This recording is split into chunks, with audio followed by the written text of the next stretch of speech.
जय भीम, जय भारत, जय संविधान। मैं महंत मांझी सशक्त भारत चैनल पर इंजीनियर हरिकेश्वर बाबू के साथ में आज हम बात करेंगे कि अनुसूचित जाति के लिस्ट में जो वर्ग बना हुआ है, एक अनुसूचित जाति के अनुसूचित, उसमें छेड़छाड़ कर उसका उप वर्ग करने में सरकार सक्षम हो जाएगी, ऐसा लगता है सबों को। जैसा कि हमसे कह रहा है लोग कि ज़बरदस्त सरकार है ये, नरेंद्र मोदी की सरकार है, इसमें सब मुमकिन है और उप वर्ग बन जाएगा अनुसूचित जाति के लिस्ट। अब हम हरिकेश्वर बाबू से जानना चाहेंगे कि इसको बचाने के लिए क्या क्या उपाय हो सकता है, आप क्या करें। देखिए, जिस तरह से माहौल बनाया गया है शुरू से आरक्षण और संविधान के खिलाफ, आज उसका फ्रूटफुल रिजल्ट आ रहा है। आज उसका रिजल्ट आ रहा है। 40 साल 75 साल तक आरक्षण के खिलाफ जो माहौल जिस तरह से बनाया गया संविधान के खिलाफ, कि आरक्षण जो है ना योग्यता को ख़त्म करता है। आरक्षण से ये मान लीजिए कि गरीबी उन्मूलन कार्यक्रम है, ये गरीबी उठाने के लिए है, गरीबों को मदद करने के लिए जिस तरह से माहौल शुरू से खड़ा किया गया और हमारे लोग भी उस चंगुल में फंसते चले गए, नेता से लेकर सारे लोग फंसते चले गए। आज आरएसएस का वो रिजल्ट सामने दिखलाई दे रहा है। आरएसएस का जो भी मेहनत था आज रंग लाना शुरू किया कि अब लोगों को लगने लगा और सब लोग यही समझ रहा है, लेकिन बहुत देर हो गया। हम लोग समझा रहे थे बहुत दिनों से कि डॉक्टर अम्बेडकर के द्वारा जो संविधान में प्रतिनिधित्व के लिए आरक्षण की व्यवस्था है, और प्रतिनिधित्व किस लिए? प्रतिनिधित्व इसलिए कि जहाँ पर प्रतिनिधित्व होगा वहाँ पर आपको भेदभाव, अन्याय और बेईमानी से विमुक्ति मिल सकती है। लेकिन जहाँ प्रतिनिधित्व नहीं रहेगा, schedule caste, schedule caste, OBC का, किसी का भी, अगर जनरल भी अगर प्रतिनिधित्व से कम होगा कहीं भी, तो उस वर्ग के साथ अन्याय होगा, इसको कोई नहीं रोक सकेगा। ये गारंटेड है, ये गारंटेड है। लेकिन इस चीज़ को जो है लोगों ने इस तरह से समझाया कि प्रतिनिधित्व तो है ही नहीं। जो सर्विस है, जो सेवा में लोग जा रहा है, जबकि ऑलरेडी लिखा हुआ है संविधान में कि प्रतिनिधित्व जिनका कम है उन्हीं को आरक्षण देने का प्रावधान है। मतलब प्रतिनिधित्व को पूरा करने के लिए आरक्षण की व्यवस्था संविधान में की गई। और इसलिए कि जब होगा, जब भेदभाव, बेईमानी और अन्याय मिटेगा संस्थागत रूप से, तो एक समानता समतामूलक समाज की स्थापना होगी।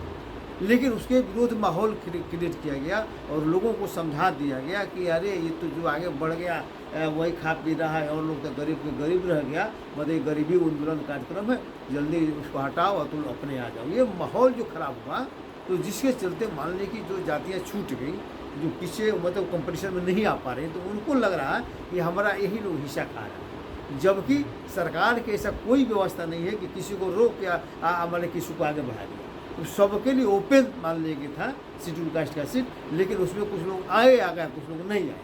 तो नहीं आया तो अपने कारणों से नहीं आया, ऐसा नहीं है कि उनको बीच में रोक दिया गया, किसी को आगे बाई पास करा दिया गया, किसी को रोक दिया गया। तो ये संविधान में ऐसा नहीं था। इसके बावजूद भी लोगों को ये समझाया गया और नतीजा हुआ कि आज इस तरह से है जो समाज के लोग हैं उनको लगता है कि हमारा हिस्सा ही लोग खा रहा है। तो प्रतिनिधित्व को ख़त्म करने का जो उनका इरादा था वो धीरे धीरे उस रूप में आ रहा है।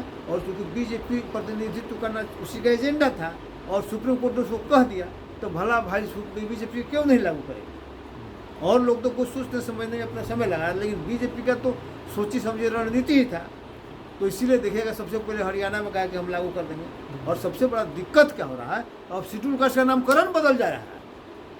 मतलब schedule caste as a schedule caste, किसी को संविधान में सारी सुविधा है, लेकिन अब हरियाणा में जो वर्गीकरण किया है हम देख रहे हैं, उसमें किया है कि अन्य अनुसूचित जाति, अब वंचित अनुसूचित जाति। तो वंचित अनुसूचित जाति कहाँ है संविधान में कहीं, और अन्य अनुसूचित जाति कहाँ संविधान में है? वो तो सिर्फ अनुसूचित जाति है। अनुसूचित जाति के लिए ही आप कोई भी व्यवस्था कर सकते हैं। तो इस तरह से मान लीजिए हो रहा है, तो धीरे धीरे अनुसूचित जाति सूची को ही डिस्टर्ब करना, प्रतिनिधित्व के अधिकार से सबको वंचित मान कर देना, सबको खदेड़ देना और प्रतिनिधित्व नाम का कोई चीज़ नहीं रहेगा।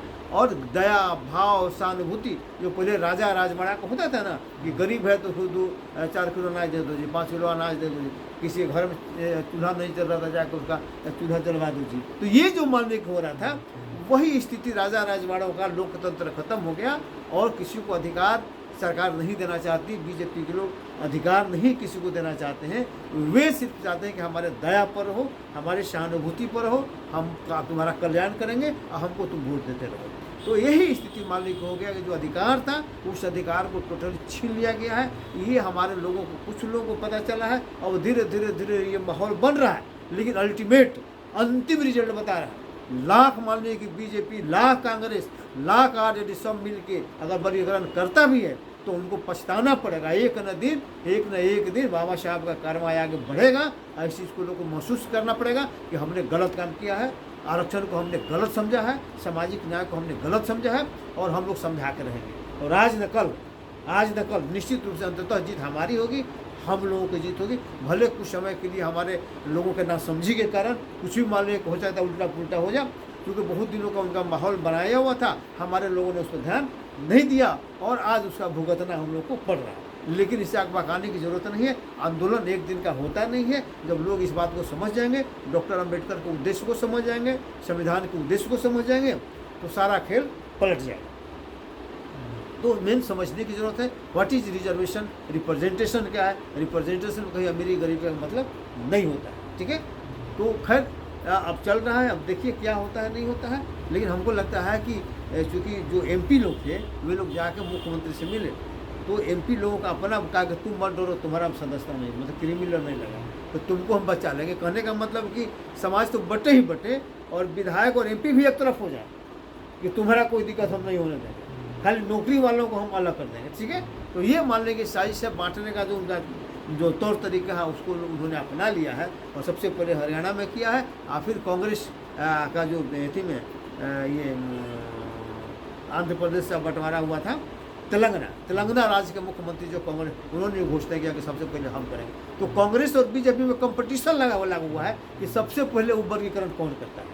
अब देखिए ये तो अपना बाही में कर दिया हरियाणा वाला, लेकिन चूंकि लागू नहीं हो पाएगा इसलिए कि चुनाव में घोषणा हो। आंध्र प्रदेश पहले लागू किया था, आंध्र प्रदेश किया था, हाँ ठीक है। नहीं अभी इस पर तो खत्म हो गया था ना, तो दोनों आंध्र प्रदेश में हाँ तो चूंकि खत्म हो गया था, अब मान खत्म हो गया था, फिर इसके बाद जो है फिर नए सिरे से मान लें कि उसको करने का शुरू हो गया है और दोनों में कंपटीशन हो गया है। आंध्र प्रदेश क्योंकि यहाँ चुनाव है तो पहले मान लें घोषणा कर दिया, लागू हो चाहे नहीं हो, लागू तो अब चुनाव के बाद ही होगा, लेकिन घोषणा कर दिया वोट लेने के लिए। अब देखिए उसका क्या रिजल्ट आता है। तो फाइनली मान लीजिए कि है अंततः हम लोग जीतेंगे। भले कुछ दिन के लिए गफलत में हमारे लोगों को ठग ले, कोई बेवकूफ़ बना ले, कोई मूर्ख बना ले, लेकिन चूंकि सत्य यही है, संविधान यही कहता है, बाबा साहब का यही विचार था प्रतिनिधित्व का। और जिस प्रतिनिधित्व में कोई अमीरी गरीबी नहीं होता है, प्रतिनिधित्व के जहाँ रहता है वहाँ योग्यता का सवाल होता है।